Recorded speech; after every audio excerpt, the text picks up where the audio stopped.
Pflanzzeit für Weinreben und Kiwi. Das Spalier, das habe ich in der letzten Folge schon gemacht. Und heute erfahrt ihr alles, was ihr wissen müsst, um Kiwis und Weinreben richtig zu pflanzen. Denn jetzt ist genau die richtige Jahreszeit, von April bis Ende Mai.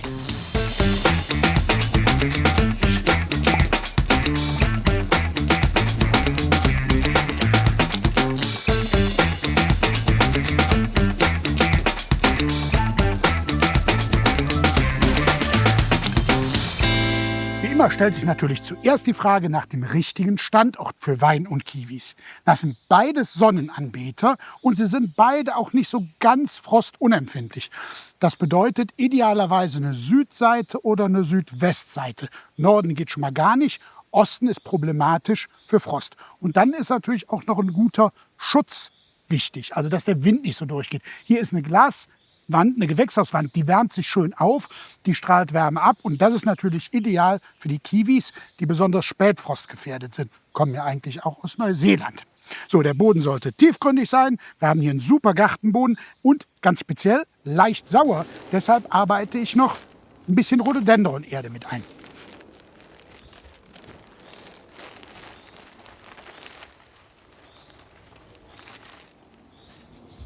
Bei den Kiwis muss man ein paar spezielle Dinge wissen. Zum einen mal, wir unterscheiden zwei verschiedene Sortengruppen. Die normalen Kiwis, die wir aus dem Laden kennen, die aus Neuseeland kommen, das ist Actinidia deliciosa. Und dann gibt es noch die kleinfrüchtigen Actinidia arguta. Die sind etwa so groß wie größere Stachelbeeren und die kann man so ganz leicht mal ein bisschen wegnaschen. Und dann muss man auch noch unterscheiden, denn die meisten Sorten sind zweihäusig. Was heißt das schon wieder? Naja, zweihäusig bedeutet, es gibt männliche Blüten, es gibt weibliche Blüten und die sitzen dummerweise auch nicht auf der gleichen Pflanze, sondern auf zwei verschiedenen. Deswegen braucht man bei den normalen Sorten von Actinidia deliciosa, also der leckeren, großen, zwei verschiedene Pflanzen. Ein Männlein und ein Weiblein. Ein Männlein reicht auch für 4 bis 5 Weibchen. Aber wir brauchen auf jeden Fall eines. Es gibt auch Zwittrige, das macht die Sache noch ein bisschen komplizierter. Bei den Zwittrigen wird man aber besser auch noch ein Männchen dabei pflanzen, weil da gibt es mehr Früchte. So, alles verstanden?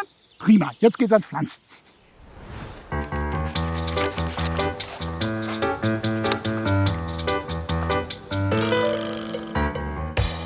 Ich tauche die zweite direkt auch. So, jetzt kommt zuerst das Weibchen, die weibliche Pflanze. Zum Beispiel ist die Sorte Hayworth eine sehr, sehr gute Sorte. Naja, woher weiß man nun, ob man es mit einer männlichen oder einer weiblichen Pflanze oder gar einer zwittrigen zu tun hat? Naja, in der Regel steht es auf dem Etikett. Die Sorte Hayworth ist zum Beispiel eine sehr gute weibliche Pflanze, die Sorte Atlas eine männliche und Jenny zum Beispiel eine gute zwittrige. Man kann es allerdings auch an den Blüten erkennen. Na, wie? Die weiblichen Blüten, die haben einen Fruchtknoten. Und die männlichen Blüten, die haben Staubgefäße. Die sind also der Pollenspender.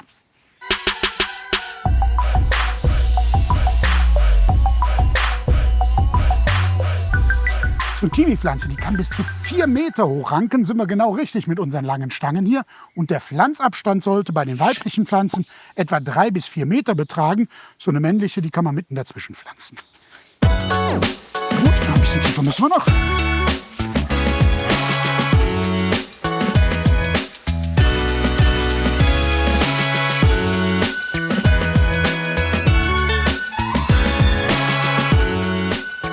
Atlas und Hayworth in trauter Zweisamkeit, wenn man das von jedem Pärchen sagen könnte. Damit sie nicht nur den Weg zueinander, sondern auch nach oben finden, gebe ich ihnen noch einen kleinen Bambusstab an die Seite. Da können sie dann hochranken.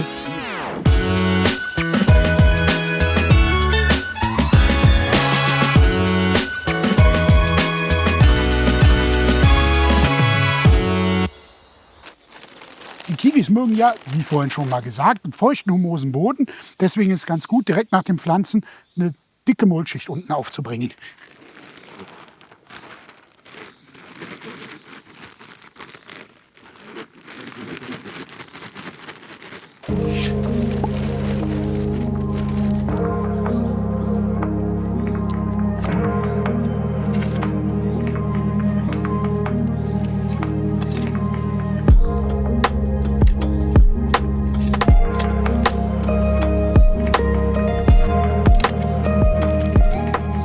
Das ist jetzt das Loch für die Weinreben. Bei Weinreben muss man wissen, sie sind Tiefwurzler.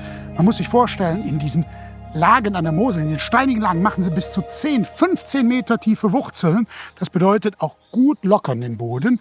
Und wenn er zu sauer ist, dann arbeiten wir sogar noch ein bisschen Kalk dazu. Also auf keinen Fall wie bei den Kiwis Rhododendronerde.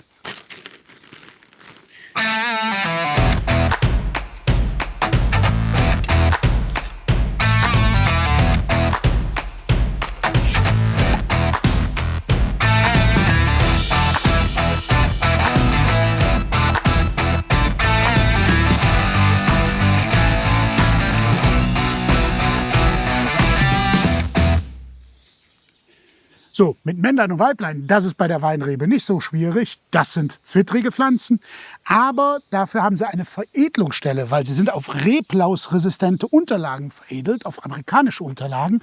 Und diese Veredelungsstelle, die sollte etwa handbreit oberhalb des Bodens bleiben. Und noch zur Frage der Rebsorten. Jeder kennt natürlich Rebsorten. Zum Beispiel Riesling, Silvaner, Müller-Thurgau oder den Gewürztraminer oder rote Rebsorten, wie zum Beispiel den Spätburgunder. Das sind aber alles Sorten, die sich nicht besonders gut für den Garten eignen, weil erstens relativ pilzanfällig, zweitens relativ viele Kerne und nicht so wahnsinnig gute Speisetrauben. Deswegen würde ich entsprechende Speisetrauben wählen, wie zum Beispiel Romulus, Vanessa oder Suffolk Red. Die sind widerstandsfähig und schmecken auch saugut.